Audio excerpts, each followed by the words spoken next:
પરમ કલ્યાણકારક સર્વશ્રેષ્ઠ વ્રત એ એકાદશીનું વ્રત છે. એકાદશીનું વ્રત એ જીવને ભગવાન સાથે જોડે છે.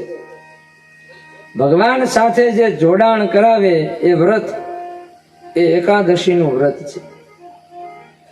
એકાદશીના વ્રતનો નિયમ એવો છે કે દસમના દિવસે એક વખત ભોજન કરવું, 11ના દિવસે ઉપવાસ કરવું અને દ્વાદશી 12ના દિવસે કોઈ સાધુ સંત બ્રાહ્મણ કે હરિભક્તને ભોજન કરાવ્યા બાદ આ વ્રતના પારણા કરવા. એકાદશીના દિવસે થાય એટલું હરિસ્મરણ કરવું, શક્ય હોય એટલું એકાંતમાં રહેવું, સત્સંગ કરવું. આ બધા નિયમો એકાદશીના વ્રતના બતાવ્યા છે. ઉપવાસ, ઉપ એટલે કે નજીક, વાસ એટલે કે બેસવું, ઈશ્વરની નજીક રહેવું એ એકાદશી છે. ભગવાનની નજીક રહેવાનો દિવસ એ એકાદશીનો દિવસ છે.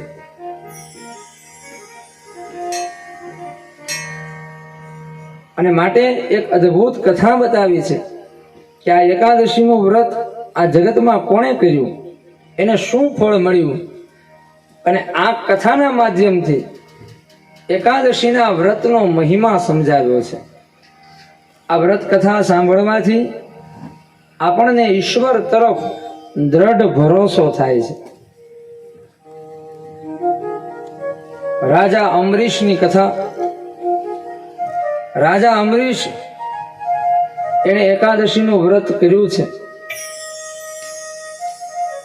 ભગવાને અમરીશની રક્ષા માટે પોતાનું સુદર્શન આપી દીધું છે.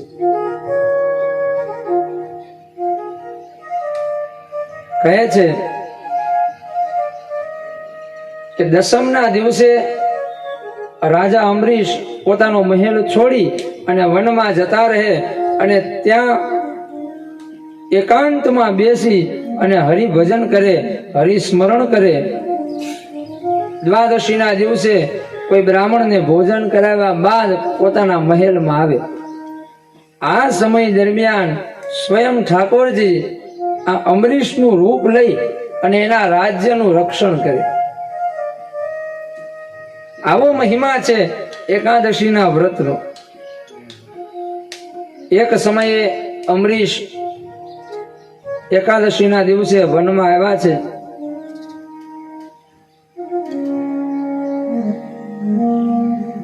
ત્યાં તેમણે મુનિ દુર્વાસાને જોયા છે. દુર્વાસાજી આવ્યા એટલે મુનિ દુર્વાસાનું પૂજન કર્યું અને કહ્યું કે બાપજી, આવતીકાલે મારે પારણા કરવાના છે, તો તમે મારે ત્યાં આવજો. તમને ભોજન કરાવ્યા બાદ હું મારું વ્રત પૂરું કરીશ. દુર્વાસાએ કહ્યું કે ભલે, આવતીકાલે હું આવીશ. એકાદશીનો દિવસ પૂરો થયો છે. બીજા દિવસનો આરંભ થયો. રાજા અમરીશ એ દુર્વાસાની રાહ જોઈ રહ્યા છે. પણ આ બાજુ દુર્વાસા સ્નાન સંધ્યા કરી અને બહાર આવ્યા, પણ ઈશ્વરનું સ્મરણ કરતા કરતા ધ્યાનસ્થ થઈ ગયા છે. સમય વીતી ગયો છે, સાંજ થવા આવી. આ બાજુ અમરીશ વિચાર કરે છે, બાપજી આવ્યા નહીં અને મારું વ્રત અધૂરું રહી જશે. એટલે અમરીશે એક તુલસીનું પાન અને થોડુંક યમુનાનું જળ લઈ અને વ્રતના પારણા કર્યા છે. અને એ જ સમયે ઋષિ દુર્વાસા ત્યાં આવે છે. દુર્વાસાએ જોયું કે અમરીશે પારણા કરી લીધા એટલે દુર્વાસા ક્રોધિત થયા છે અને કહ્યું કે તે મને આમંત્રણ આપ્યું અને મારી વગર તે પારણા કરી લીધા. અમરીશ સમજાવે છે ત્યારે બાપજી આપ ક્રોધિત ન થાવ, તમને જમાડ્યા વગર હું જમ્યો નથી, માત્ર વ્રતના પારણા કર્યા છે. પણ દુર્વાસાએ ભયંકર ક્રોધમાં આ રાજાની એકય વાત સાંભળી નહીં અને એકદમ પોતાની જટાને છોડી છે અને એ જટામાંથી એક ભયંકર કૃત્યા નામની રાક્ષસી પ્રગટ થઈ છે. આ કૃત્યા હાથમાં ખડગ લઈ અને રાજા અંબરીશને મારવા માટે દોડી, પણ ભગવાને આપેલ એ સુદર્શન ચક્ર વચ્ચે આવી ગયું છે. સુદર્શને રાજાનું રક્ષણ કર્યું, કૃત્યાનો ઉદ્ધાર કર્યો અને હવે આ સુદર્શન મુનિ દુર્વાસાની પાછળ દોડ્યું છે. દુર્વાસા સર્વલોકમાં ફરી વળ્યા, જ્યાં જાય ત્યાં સુદર્શન પાછળ પાછળ આવે. બ્રહ્મલોકમાં ગયા પણ બ્રહ્માજી છોડાવી ન શક્યા, કૈલાસ ઉપર ગયા તો શિવજી છોડાવી ન શક્યા. અંતે દુર્વાસા વૈકુંઠમાં આવ્યા છે અને નારાયણને કહે કે હે શ્રી હરિ,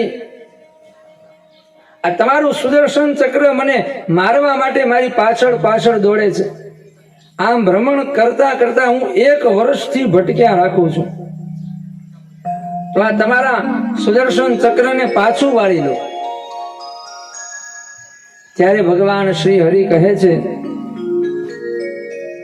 કે મુનિવર, આ સુદર્શન ચક્ર તમને મારવા માટે પાછળ નથી દોડતું, પણ તમને ક્યાંક બીજે લઈ જવા માટે તમારી પાછળ છે. તમને બોધ આપવા માટે એ તમારી સાથે છે. જો એ તમને મારવા માટે તમારી પાછળ આવ્યું હોત તો તમે બ્રહ્મલોકમાં ગયા, ત્યાં સ્થિર થઈ ગયા, તો સુદર્શન પણ સ્થિર થઈ ગયું. તમે કૈલાસ ઉપર ગયા અને સ્થિર રહ્યા એટલે સુદર્શન પણ સ્થિર રહ્યું. તમે અત્યારે વૈકુંઠમાં છો તો અત્યારે પણ સુદર્શન સ્થિર છે. અર્થ એવો છે કે આ સુદર્શન તમને મારવા માટે તમારી પાછળ નથી, પણ તમને ક્યાંક લઈ જવા માંગે છે, તમને બોધ આપવા માંગે છે. અને ભગવાન કહે છે કે અહમ ભક્ત પરાધીનો, હું તો મારા ભક્તને આધીન છું. તમે જેનો અપરાધ કર્યો છે તમે એની પાસે જાઓ. આ સુદર્શન તમને ફરી પાછા અંબરીશ પાસે લઈ જવા માંગે છે. અને દુર્વાસા મુનિને પસ્તાવો થયો છે કે ફરી વખત 1 વર્ષ પછી મુનિ દુર્વાસાની પાસે આવ્યા છે અને કહ્યું કે રાજન, મને ક્ષમા આપો, મેં આપનો અપરાધ કર્યો છે. અને ત્યારે રાજા કહે છે કે બાપજી, 1 વર્ષ પહેલા અહીંયાથી ગયા હતા ત્યારથી હું અહીંયા વનમાં જ છું, આપની રાહ જોઉં છું.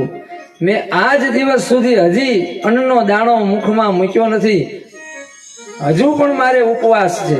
તમે આવો, પહેલા તમે ભોજન કરો, પછી જ હું ભોજન કરીશ. અને અમરીશ ના દ્રઢ વૈરાગ્યને જોઈ, વ્રત તરફની દ્રઢ નિષ્ઠાને જોઈ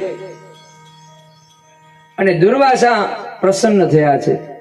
દુર્વાસા એ શિવાંશ છે અને આ કથાને સમજાવતા સંત કહે છે સ્વયં ભગવાન ભોલેનાથ એ દુર્વાસાનો અવતાર લઈ અને અમરીશની પરીક્ષા કરવા માટે આવ્યા છે. અને એ કસોટીમાંથી મુનિ દુર્વાસા પાર થયા છે. આ વ્રતનો મહિમા સમજાવતા કહ્યું છે કે જીવનમાં દરેક વ્યક્તિએ કોઈ એક વ્રત કરવું જ જોઈએ. અને એકાદશી એ બધા વ્રતનો રાજા છે.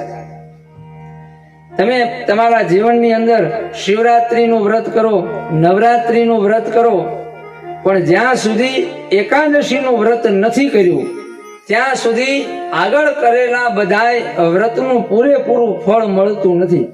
એવો મહિમા આ એકાદશીનો છે. એકાદશીનું વ્રત એ જીવને ઈશ્વરની સાથે જોડનારું છે. એકાદશીના વ્રતનું ફળ બતાવ્યું કે એકાદશીનું વ્રત કરવાથી એ ભગવતમાં અનુભૂતિ થાય છે. અને સરળ ભાષામાં કહીએ તો કીર્તનમાં સંતો ગાય છે કે એકાદશી કરવાથી વ્રજ સુખ મળે છે. સામાન્ય સુખ નહીં, સામાન્ય સુખ તો નાશવંત છે. આજ સુખ છે પણ કાલ એ જ સુખ દુઃખ બની જાય. પણ એકાદશી કરવાથી જે મળે, જે હૃદયમાં આનંદ આવે, એને વ્રજ સુખ કહે છે. વ્રજ એટલે શું? કે જ્યાં ભગવાને રમ્યા, જ્યાં ભગવાને લીલા કરી, એ સ્થાનને વ્રજ કહે છે. તો આપણે એકાદશીનું વ્રત કરીએ એટલે આપણે જ્યાં રહેતા હોય એ ભૂમિ પણ વ્રજ બની જાય. કૃષ્ણ ત્વદીય પદ પંકજ પંજરાંતે અધૈવ મેં વિશ્વમાસ હંસ પ્રાણ પ્રયાસ સમયે ગભવા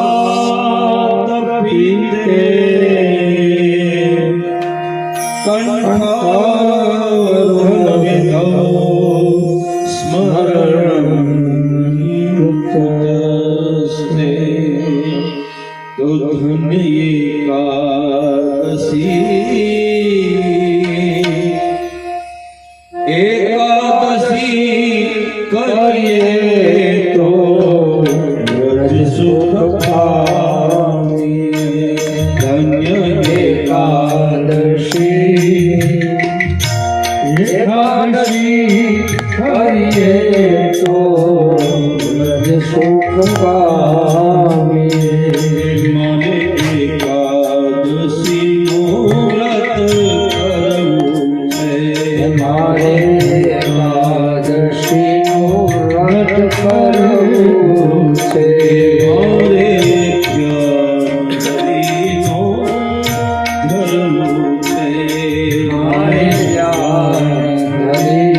જ્ઞાનનો ધરવું છે, મારે જ્ઞાનનો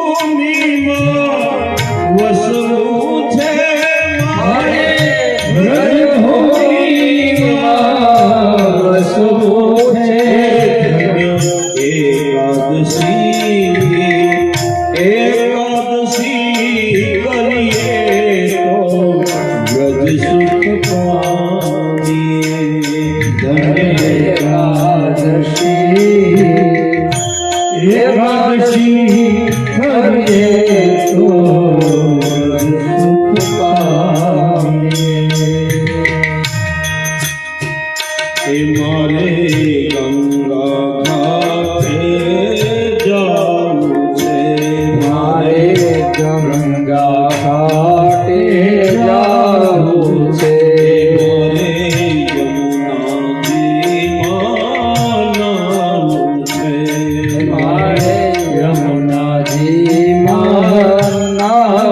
છે.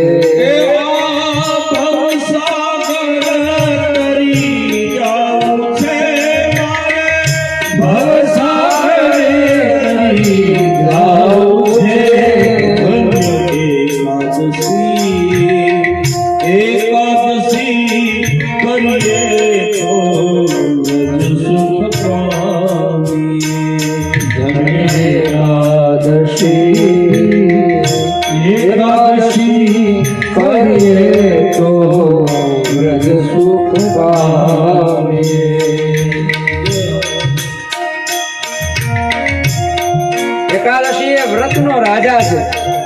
એકાદશી એ એવા દેવી છે કે જે સામાન્યમાં સામાન્ય જીવને પણ ભગવાન સુધી લઈ જાય છે.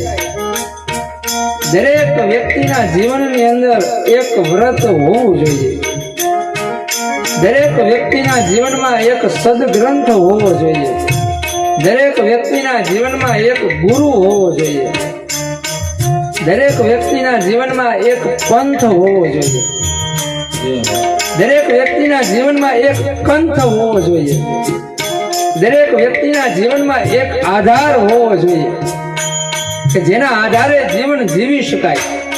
દરેક વ્યક્તિના જીવનમાં એક નામ હોવું જોઈએ કે જે નામના આશરે રહી શકાય. આ એકનો બહુ મહિમા છે.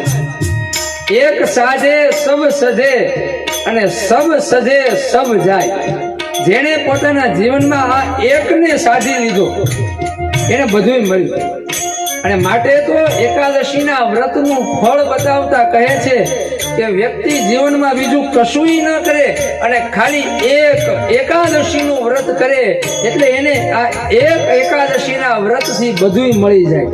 આ મહિમા છે એકાદશીના વ્રતનો.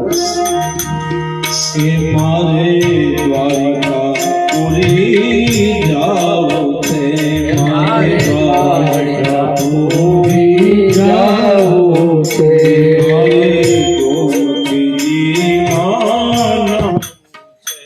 મારે ગોમતીજીમાં નહાવું છે.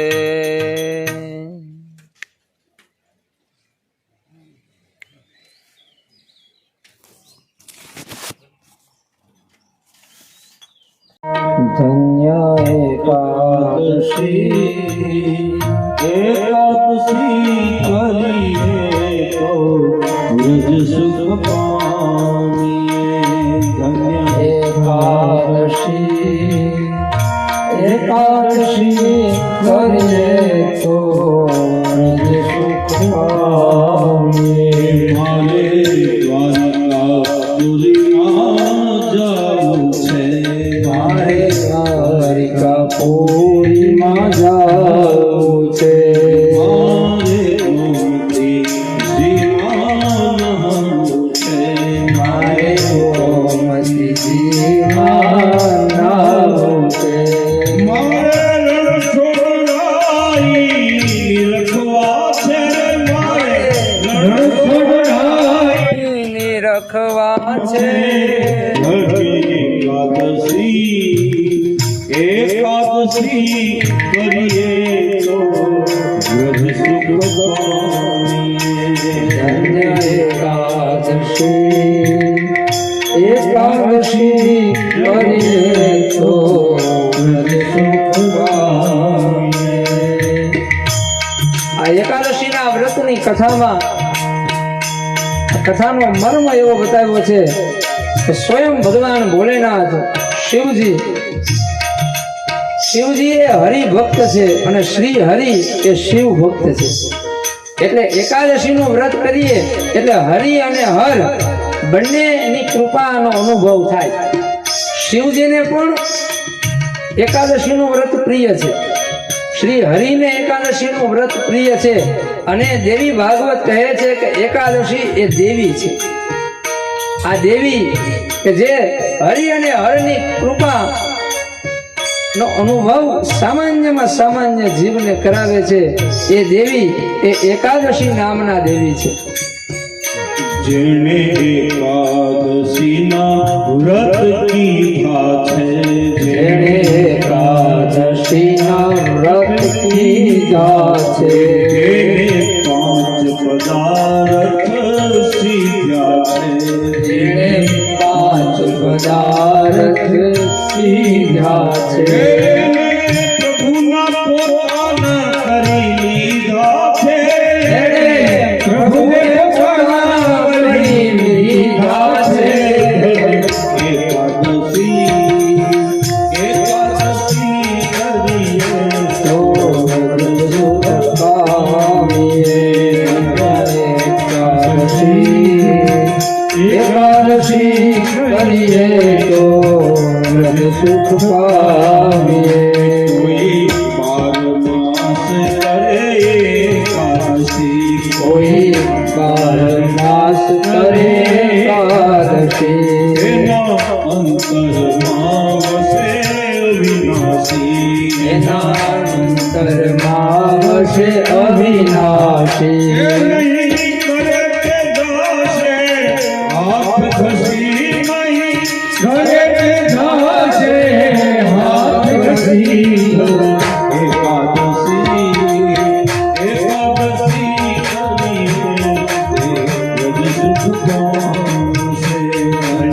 એકાદશી એકાદશી કરીએ તો વ્રજ સુખ પામીએ.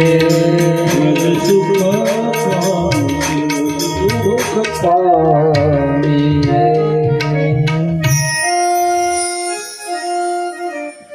એકાદશીના વ્રતનો અનેરો મહિમા છે અને આજે પણ તમે જગન્નાથપુરીમાં જાઓ તો ભગવાન જગન્નાથ નું જે મંદિર છે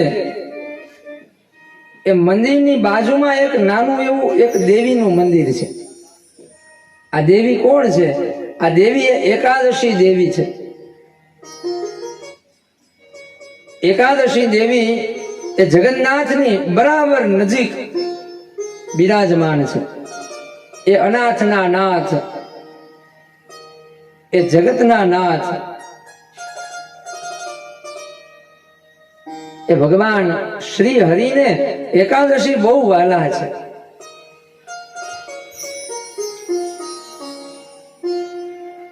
કહે છે કે શ્રી વલ્લભાચાર્ય એક વખત જગન્નાથપુરીમાં આવ્યા છે. દરવાજે ઉભા રહી અને ભગવાન શ્રી જગન્નાથજીની ઝાંખી કરી છે. એ દિવસે એકાદશીનો દિવસ છે એટલે માં એકાદશીની પણ પૂજા કરી છે. હવે જગન્નાથની અંદર એવો નિયમ છે કે કોઈ પણ તિથિ હોય 12 મહિના અને 365 દિવસ ભગવાન જગન્નાથને એ હાંડીનો પ્રસાદ અર્પણ કરવામાં આવે છે. હાંડી એટલે કે મીઠા ભાત. ભગવાનને આ નિવેદ ખૂબ પ્રિય છે અને કહે છે કે એકાદશીના દિવસે પણ જગન્નાથની અંદર ભગવાનને આ પ્રસાદ અર્પણ કરાયો છે. અને આજે પણ તમે જગન્નાથમાં તમે જાઓ એટલે મંદિરની બાજુમાં જે આ એકાદશી વ્રત ના દેવી બેઠા છે તે બંધાયેલા છે. કોણે બાંધ્યા છે? તો કે સંતોએ બાંધ્યા છે. શું કામ? તો કે સંત એવો ભાવ વ્યક્ત કરે છે કે માં એકાદશી તારો મહિમા ઘણો અનેરો છે, પણ તું તારા જે ભક્તો છે ને જે વ્રત કરે એકાદશીનું, આ એકાદશીના દિવસે આ વૈષ્ણવો ભગવાનનો પ્રસાદ પણ લેતા નથી. એ ભૂખ્યા રહે છે, અનાજ લે નહીં. એટલે આ એક દિવસ હે માં અમે તને બાંધીએ છીએ કે આ જગન્નાથની અંદર, આ મંદિરની અંદર હે માં એકાદશી તો આ વૈષ્ણવોને ભક્તોને પ્રસાદ લેવાની અનુમતિ આપજે. એવો અદ્ભુત ભાવ બતાવ્યો છે.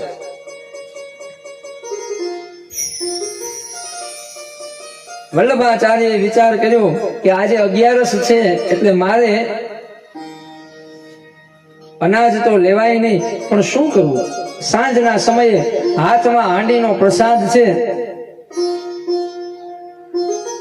અને શ્રી વલ્લભાચાર્ય જગન્નાથ ભગવાનના મંદિરની બરાબર સામે ઉભા રહી અને ભગવાનને જોવે છે. વિચાર કર્યો કે વર્ષોથી હું એકાદશીનું વ્રત કરું છું અને આ ભગવાનનો પ્રસાદ છે, આ પ્રસાદને છોડાય નહીં. મારે 11 છે એટલે અનાજ લેવાય નહીં, તો શું કરવું? કહે છે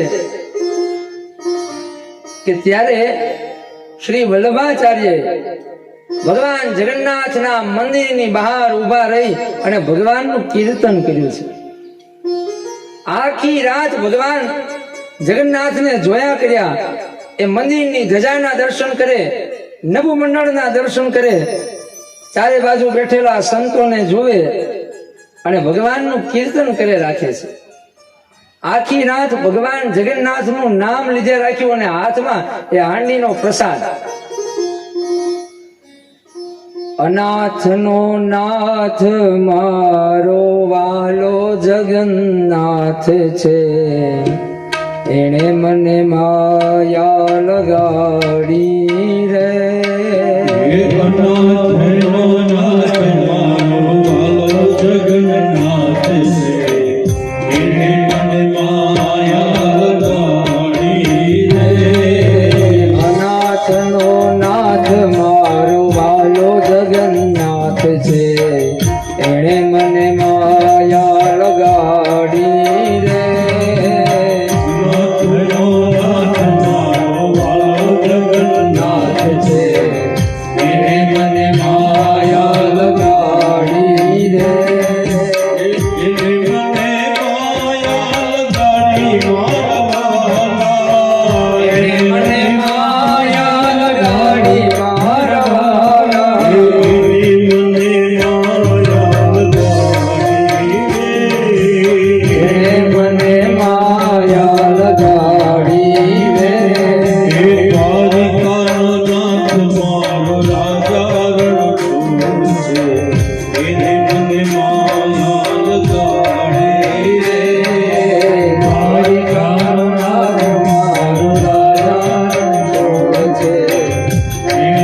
પ્રસાદ છે. અને ભગવાનનું કીર્તન શરૂ કર્યું કે હે જગન્નાથ, હે અનાથના નાથ, હે નાથના નાથ, તારું રૂપ કેટલું મધુર છે. જેની આંખ મધુર, જેના હાથ મધુર, જેના ચરણ મધુર. હે ભગવાન, આ તારા રૂપની શોભા આ જગતમાં તારાથી વધારે સુંદર કોણ? આમ આખી રાત શ્રી વલ્લભાચાર્યએ કીર્તન કર્યું અને વલ્લભાચાર્યને કીર્તન કરતા જોઈ આજુબાજુના પંથકમાં વસનારા બધા હરિભક્તો ભેગા થયા અને આ એકાદશીની રાત્રે એક મહાન સંકીર્તન થયું. એકાદશીનો દિવસ છે ને એ માત્ર ભૂખ્યા રહેવાનો દિવસ નથી, પણ એકાદશીનો દિવસ એ કીર્તનનો દિવસ છે. એકાદશીનો દિવસ એ ભજનનો દિવસ છે. એકાદશીનો દિવસ એ હરિ સ્મરણનો દિવસ છે. તો આવો આપણે પણ સાથે મળી 2-5 મિનિટ માટે હરિનામ સંકીર્તન કરીએ.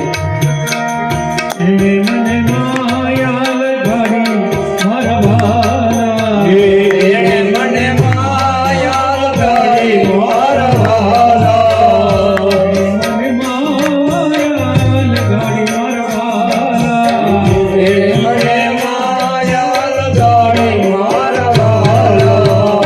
મારી જગન્નાથ રાજારણ છોડે, મને માયા લગાડી રે. દ્વારિકાનો નાથ મારો રાજારણ છોડ છે, એણે મને માયા લગાડી રે. મધુરમ મધુરમ ભજનમ મધુરમ નયનમ મધુરમ હસિતમ મધુરમ હૃદયમ મધુરમ મધુરમ રાધિપતે અખિલમ મધુરમ હૃદયમ મધુરમ મધુરમ મધુર રાધિપતે અખિલમ મધુરમ. સંતો કહે છે કે એકાદશીના દિવસે કીર્તન કરવું જોઈએ. કીર્તન શબ્દને તમે ઉલટાવો એટલે એક બીજો શબ્દ બને નર્તકી. જે જીવ કીર્તન નથી કરતો એને પછી માયા છે એ નચાવે છે. પણ સંસારની આગળ નાચવું એના કરતા શ્રી હરિની આગળ નાચવું જોઈએ. નર્તન ભગવાનને પ્રિય છે, કીર્તન ભગવાનને પ્રિય છે. અને એકાદશીનું વ્રત જે ધારણ કરે એના જીવનમાં કીર્તન આવે અને કીર્તન આવ્યા પછી નર્તન આવે. મને માયા લગાડી મારા મને માયા લગાડી મારા વાલા, મને માયા લગાડી મારા એણે મને માયા લગાડી મારા વાલા. હરિનો નાથ મારો રાજારણ છોડે, મને માયા લગાડી રે. નાથ મારો રાજા રણ છોડ છે, એણે મને માયા લગાડી રે. સુદામાનો મિત્ર મારો રાજારણ છોડે, મને માયા લગાડી રે.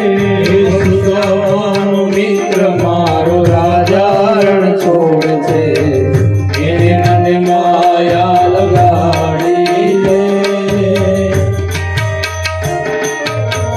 એકાદશીનું વ્રત જે દિવસે રાખ્યું હોય તો વ્રતના નિયમો એવું કહે છે કે એકાદશીના દિવસે શાંત રહેવું, એકાદશીના દિવસે ક્રોધ ન કરવો, એકાદશીના દિવસે ભગવાન સિવાય કોઈની કામના ન કરવી, એકાદશીના દિવસે મનને ભગવાનમય રાખવું.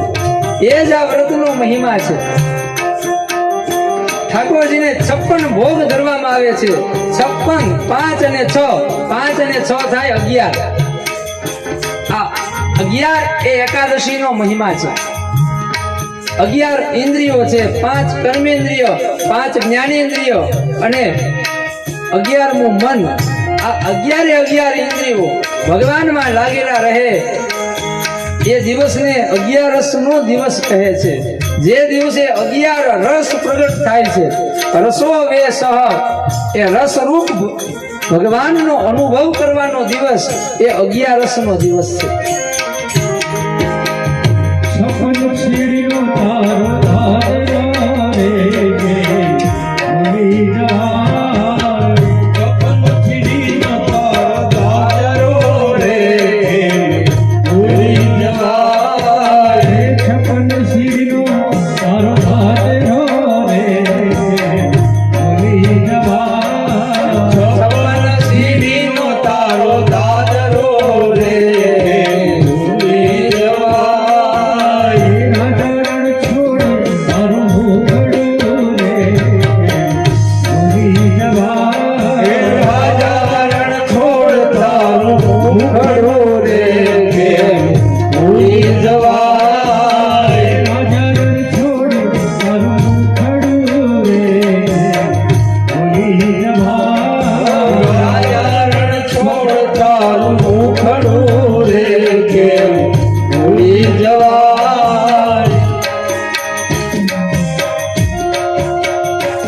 વસનમ મધુરમ ચરિતમ મધુરમ.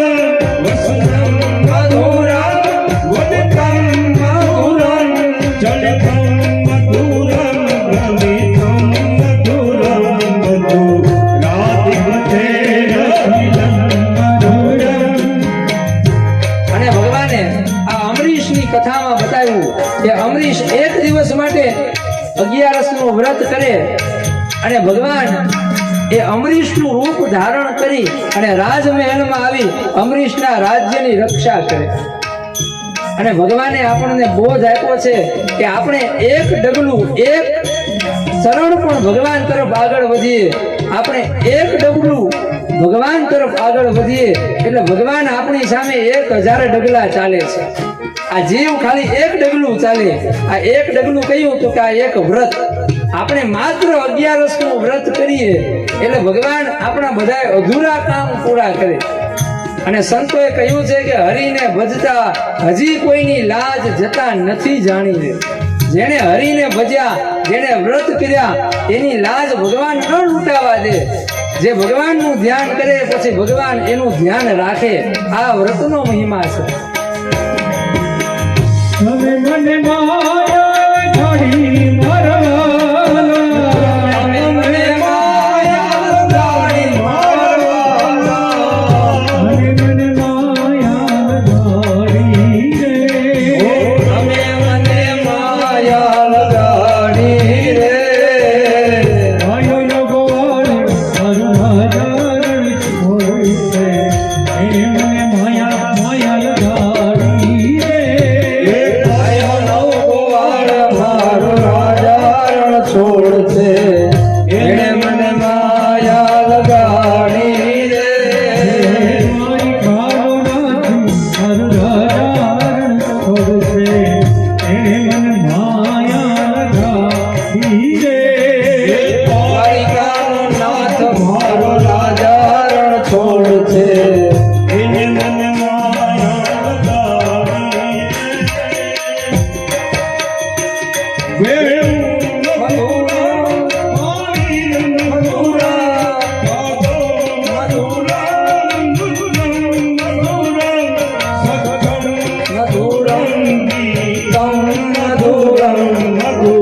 રાધિપતે રહિલમ મધુરમ.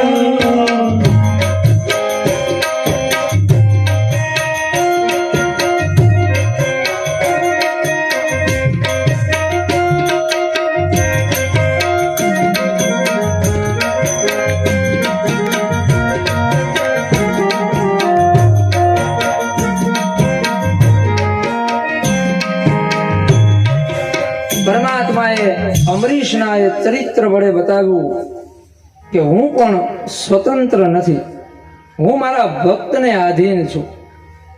ભગવાન પોતે કહે છે કે અહમ ભક્ત પરાધીનો હસ્વ સ્વતંત્ર ઇવમ દ્વિજ સાધુ વિગ્રજ હૃદયો ભક્તે જનપ્રિય. ભગવાન કહે છે કે હું મારા ભક્તોને આધીન છું. નરસિંહ મહેતાએ જ્યારે જ્યારે ભગવાનને યાદ કર્યા એટલે ભગવાન આવ્યા. નરસિંહ મહેતાના જીવનનો એક અદ્ભુત પ્રસંગ કે દીકરા શામળિયા ના લગ્નનો પ્રસંગ છે. શામળિયાના લગ્ન નક્કી થઈ ગયા છે. 7 દિવસની વાર છે. 7 દિવસ અગાઉ દીકરી વાળાને ત્યાંથી લગ્ન આવી ગયા છે. લગ્ન આવ્યા એટલે નરસિંહ મહેતાના ધર્મપત્ની માણેકબાએ કહ્યું કે મહેતાજી, આ આપણા ઘરે દીકરાના લગ્નનો પ્રસંગ છે અને આપણી પાસે કાંઈ છે નહીં, આ લગ્ન કેમ થશે? તમે કંઈક તો વિચાર કરો. આ તમે આટલા બધાને આમંત્રણ આપ્યું છે, આ બધાને આપણે જમાડશું કેમ? આપણે 3 દિવસથી ઠાકોરજીને ભોગ નથી લગાડ્યો, આપણે જેમાં નથી, તો આવડો મોટો વરો, આવડો મોટો પ્રસંગ કેમ કાઢશું? આમ કહી અને માણેકબા રડવા લાગ્યા છે. અને માણેકની આંખોમાં આંસુને જોઈ નરસિંહ મહેતા પોતાના ઓરડામાં ગયા. ઓરડો કર્યો બંધ અને ઠાકોરજીનું સ્મરણ ચાલુ કર્યું છે. એકાદશીનો દિવસ છે. હરિસ્મરણ ચાલુ કર્યું અને એવું સ્મરણ કર્યું કે સ્મરણ કરતા કરતા કરતા કરતા એ નરસિંહ મહેતા એ મનથી, એ માનસ દેહથી વૈકુંઠમાં પહોંચી ગયા. હાથમાં કરતાલ છે અને આંખ ઉગાડી ત્યાં જોયું તો સામે વૈકુંઠ અધિપતિ ભગવાન શ્રી હરિ નારાયણ બેઠા છે. ભગવાને સ્વાગત કર્યું કે આવો મહેતાજી, શું થયું? નરસિંહ મહેતા કહે કે તમને એક વિનંતી કરવા આવ્યો છું કે આપણા દીકરાના લગ્ન છે. નરસિંહ મહેતા એમ નથી કહેતા કે મારા દીકરાના, એ કહે કે આપણા દીકરાના લગ્ન છે અને હવે પછી શું વ્યવસ્થા કરવી એ બધું તમારે જોવાનું છે. આમ કહીને નરસિંહ મહેતાએ કરતાલ ખખડાવી તો પાછા આવી ગયા મૃત્યુલોકમાં. ઓરડો ઉગાડ્યો છે અને પત્નીને કીધું કે હવે તારે કાંઈ ચિંતા કરવાની જરૂર નથી, મેં એક કંકોત્રી છે ને બહુ મોટા શેઠને આપી દીધી છે, એટલે હવે એ બધું સંભાળી લેશે. અને કહે છે કે હવે ચિંતા થઈ છે ભગવાનને કે અમારો ભક્ત છે, આને ત્યાં પ્રસંગ છે, હવે એને તો મને બધું સોંપી દીધું. ભગવાને બોલાવ્યા છે અર્જુનને કે અર્જુન તમે આવો, તમે આ રંગનું પાત્ર લઈ લો અને જાઓ. સૌથી પહેલા નરસિંહ મહેતાનું જે મકાન છે ને એ બહુ જૂનું થઈ ગયું છે, એટલે એને રંગી નાખો. એટલે અર્જુન એ રંગનું એક ડબલું લઈ અને આવ્યા નરસિંહ મહેતાના ઘરના આંગણે. સાકર ખખડાવી એટલે માણેકબાએ દરવાજો ઉગાડ્યો. પૂછ્યું કે આપ કોણ છો? તો કહે કે હું રંગ ઘોળવા વાળો છું અને મને એક શેઠજીએ મોકલ્યો છે. તમારે આ તમારા ઘરને કેવો રંગ કરવો છે મને કહો, એટલે હું એ રંગ કરી દઉં. એટલે માણેકબા કહે કે અમારી પાસે કઈ છે નહીં તને આપવા માટે. પાછળ નરસિંહ મહેતા ઉભા છે, એ ઓળખી ગયા કે આ તો અર્જુન છે. પણ અર્જુનજીએ ઈશારો કર્યો કે મહેતાજી કાંઈ બોલતા નહીં, મને મારું કામ કરવા દેજો. નરસિંહ મહેતા કહે કે માણેક એ આવ્યા છે તો એને એનું કામ કરવા દે ને, આપણે હિસાબ તમ તારે લગ્ન પૂરો થાય પછી કરી લેશું. નરસિંહ મહેતાને અર્જુનજીએ પૂછ્યું કે બોલો આ મકાનને કેવો રંગ કરી દઉં? એટલે નરસિંહ મહેતા તો હરિભક્ત છે, એને કીધું કે મારું મકાન એ ઉજળું થઈ જાય અને મારા આડોશી પાડોશીના મકાન એમને એમ જૂના રહે તો મારે એવું નવું મકાન નથી કરવું. તમારે જો રંગ ઘોળવો હોય, રંગ રોગાણ કરવું હોય તો આખા જૂનાગઢને રંગી નાખો અને પછી છેલ્લે મારું મકાન રંગજો. મારું એકનું મકાન ઉજળું લાગે એ મને ન ગમે. અને કહે છે કે અર્જુને રાતો રાત, તો ભગવાનના પાર્ષદ છે, એક રાતની અંદર આખા જુનાગઢને રંગી નાખ્યું છે. બીજો દિવસ થયો એટલે ભગવાને ઉદ્ધવજીને બોલાવ્યા છે કે વર વિવાહનો દિવસ નજીક આવે છે, એટલે તમે તાવીથો હાથમાં રાખો અને જાઓ જુનાગઢમાં, તમારે કંદોઈ બનવાનું છે. ભગવાનનો આદેશ થયો એટલે ઉદ્ધવજી આવ્યા છે જુનાગઢમાં. ફરીવાર સાકળ ખખડાવી માણેકબાઈએ દરવાજો ખોલ્યો અને કીધું કે અમે કંદોઈ છીએ, રસોઈ બનાવવા માટે અમને શેઠજીએ મોકલ્યા છે. નરસિંહ મહેતા ઓળખી ગયા, કહ્યું કે તમારે રસોઈ બનાવવી હોય ને તો એક શરત છે, આખા જુનાગઢની અંદર કોઈ ભૂખ્યું ના રહેવું જોઈએ. હું અહીંયા મારા ઘરે બેસીને મિષ્ટાન જમું અને મારા ગામની અંદર કોઈ ભૂખ્યો રહે એ મને ન ગમે. મારા ઘરે મિષ્ટાન બનશે તો આખું ગામ જમશે. જો એટલી બધી રસોઈ તમે બનાવી શકો એમ હોય તો જ અહીંયા ઉભા રહેજો.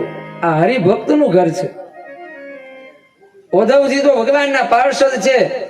ઘણા પાર્ષદો એકાએક જુનાગઢમાં ઉતર્યા છે. નરસિંહ મહેતાના મકાનની નજીક એક બહુ મોટા મેદાનની અંદર મંડપો નખાઈ ગયા છે અને સુંદર મજાની રસોઈઓ બનવા માંડી છે.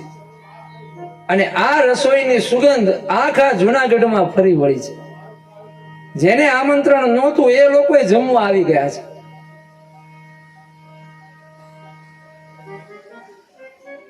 ભગવાને બધાને જમાડ્યા છે. અને પછી મંડપનો દિવસ બહુ સરસ રીતે પૂરો થયો. બીજા દિવસે લગ્નનો દિવસ છે. નરસિંહ મહેતાએ બધાને આમંત્રણ આપ્યું કે મારા દીકરાની જાન જોડવાની છે, બધા આવજો. પણ નરસિંહ મહેતાનો આવો વૈભવ જોઈ અને ઘણા લોકોને ગમ્યું નહીં, ઈર્ષા કરી. ત્યારે આને કોઈ બહુ મોટો માણસ મદદ કરતું હોય એવું લાગે છે. આટલું બધું રંગ રોગાન કરેવું, આટલું બધું જમણવાર કર્યું, આવો પ્રસંગ તો આપણે નથી કરી શકતા. આ ગરીબ નરસિંહ મહેતા ને કોઈ બહુ મોટો શેઠ મદદ કરે છે, પણ આપણે એને દેખાડી દેવું પડશે એમ કહી અને બધા નાતના લોકો ભેગા થયા અને કહ્યું કે આપણે આવતીકાલે જાનમાં નથી જવાનું. ભલે માં, બાપ અને દીકરો આ ત્રણેય જણા જાનમાં જાય. અને આ વાતની નરસિંહ મહેતાને ખબર પડી કે આવતીકાલે કોઈ મારા દીકરાની જાનમાં આવવાનું નથી. બધા જ્ઞાતિજનોએ ભેગા થઈને મારો બહિષ્કાર કર્યો છે.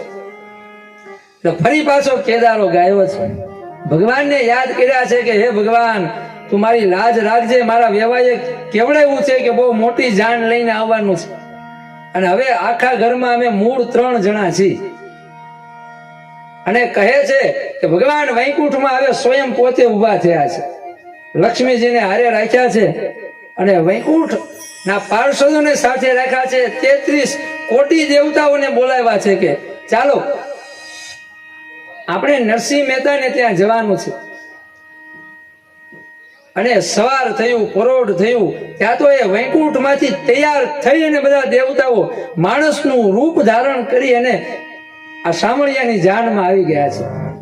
જાન એવડી મોટી છે, એટલા બધા વાજિંત્રો વાગે છે, ઢોલ નગારા વાગે છે કે આખું જુનાગઢ ધ્રુજી ઉઠ્યું છે. અને આ જાનનો એક છેડો માણાવદરમાં છે અને અંતિમ છેડો જુનાગઢમાં છે. એવડી મોટી જાન છે. અને જાનની બરાબર આગળ સ્વયં ઠાકોરજી એ શ્રીમંત શેઠ બની ઝરકસી જામા, પીળા પીતાંબર, સોનાનો મુકુટ માથે ઓઢી અને બધાથી આગળ ચાલે છે. જાન પહોંચી ગઈ માંડવે એટલે વેવાઈએ સ્વાગત કર્યું અને કીધું કે તમે અમારા વેવાઈ છો. માંડવા વાળા લોકો તો બહુ રાજી થયા કે આવી જાન આપણા જીવનમાં ક્યારેય જોઈ નથી. આ કેવા મોટા મોટા શ્રીમંત માણસો. ઘણા લોકો તો એમ કહે કે આ આપણા પંથકના લાગતા જ નથી. આ તો દ્વારિકા બાજુના બધા માણસો હોય ને એવું લાગે છે. બધાથી આગળ શ્રી હરિ છે. શેઠજીને પૂછ્યું કે શું તમે દીકરાના બાપુજી છો? એટલે ભગવાન હસ્યા છે કે ના, હું તો તમારા જે વેવાય છે ને નરસિંહ મહેતા એનો મુનિમ છું, એનો હિસાબ બધો રાખું છું. તમારો જે વેવાય છે ને એ તો જામ પાછળ બધાથી છેલ્લે લગર વગર હાથમાં કરતાળ લઈને હાલ્યો આવે છે. હાથમાં કરતાળ છે અને મુખમાં હરિનું નામ છે. નરસિંહ મહેતાએ આ બધું જોયું અને બસ હવે ભગવાનને યાદ કરે છે કે ભગવાન ઉપર ભરોસો હોય ને એટલે બધું ભેગું થઈ જાય. આ વ્રતનો મહિમા છે. હરિને ભજતા એ હરિને કોઈની લાજ એ જતા નથી અમે જાણી જેની સુરતા શ્યામળિયા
એવ દેવે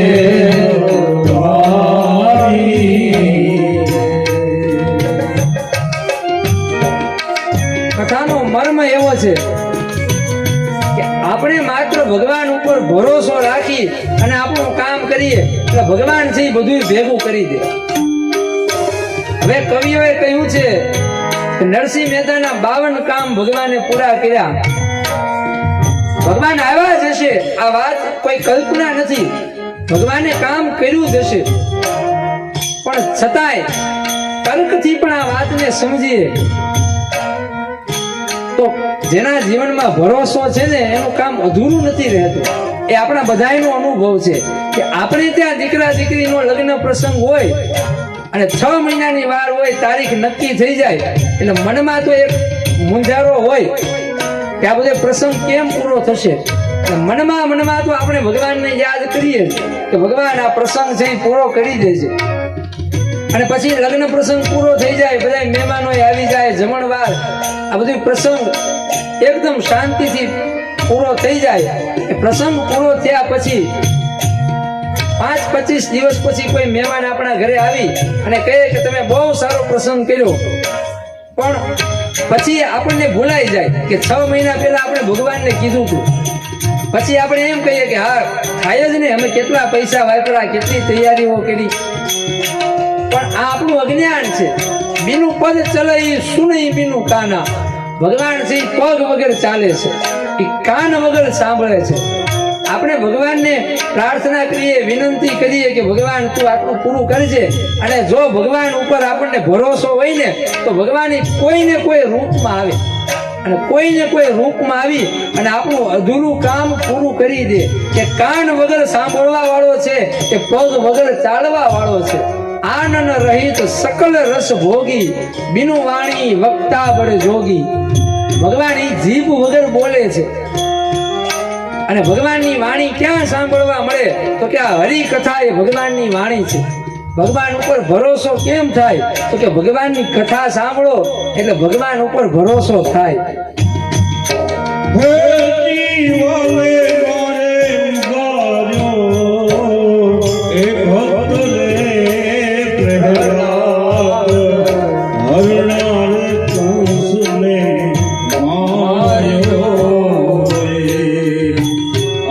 વિભીષણ ને આતુલો રાવણ ને સહાયો હરિને ભજતા ભજવે કોઈ રાજ એ જતા નથી અમે જાણી જેની સુરતા શામળિયા એવ દેવે ભાણી એવ દેવે ભાણી. કથા મને ને તમને ભગવાન તરફ ભરોસો દ્રઢ બનાવે છે અને માટે સંતોએ કહ્યું છે કે જીવનમાં કોઈ એક વ્રત હોવું જોઈએ, કોઈ એક ગ્રંથ હોવો જોઈએ, એક ગુરુ હોવો જોઈએ. ભક્તોનું જીવન કેવું છે તો કે સરળ છે, જે સીધા છે એ સાધુ. અને ભગવાનનું ભજન કરીએ ને એટલે જીવનમાં એની મેળે દીનતા આવે. ભગવાનનું ભજન કરીએ એટલે એની મેળે સીધાપણું આવે. ભગવાનનું ભજન કરીએ એટલે એની મેળે આપણા જીવનમાં એ સરળતા આવી જ જાય, લાવવી ન પડે. એક રમૂજી દ્રષ્ટાંત. 4 મિત્ર ભેગા થયા. એમાં એક મિત્રે એમ કીધું કે હું મંગળવારનું વ્રત કરું છું, મંગળવારનો ઉપવાસ મારે હોય છે. બીજા મિત્રએ કીધું કે હું ગુરુવારનું વ્રત કરું છું. ત્રીજા મિત્રએ કીધું કે હું શનિવારનું વ્રત કરું છું. એટલે પછી ત્રણેય મિત્રએ ભેગા થઈ અને ચોથા મિત્રની સામે જોયું, કહ્યું કે એલા, તારા જીવનમાં કઈ છે નહીં? જો આ ગુરુવાર રહે છે, આ શનિવાર રહે છે, હું મંગળવાર રહું છું, તું કઈ નથી રહેતું? એટલે એ મિત્રએ આમ હસતા હસતા કીધું કે હું સીધો રહું છું. તો ભગવાન ને સરળતા ગમે છે, સીધા રહેવું એ એક વ્રત જ છે. મૌન રહેવું, ક્યારે શું બોલવું, ક્યારે શું ન બોલવું, કપટ ન કરવું, એ સીધાપણું છે. આ સીધાપણું એ જીવનમાં આવે ને તોય માનવું કે એક વ્રત આપણા જીવનમાં છે. આવો સુંદર મહિમા એકાદશીના વ્રતનો. આ વ્રતની કથાને વંદન કરીએ.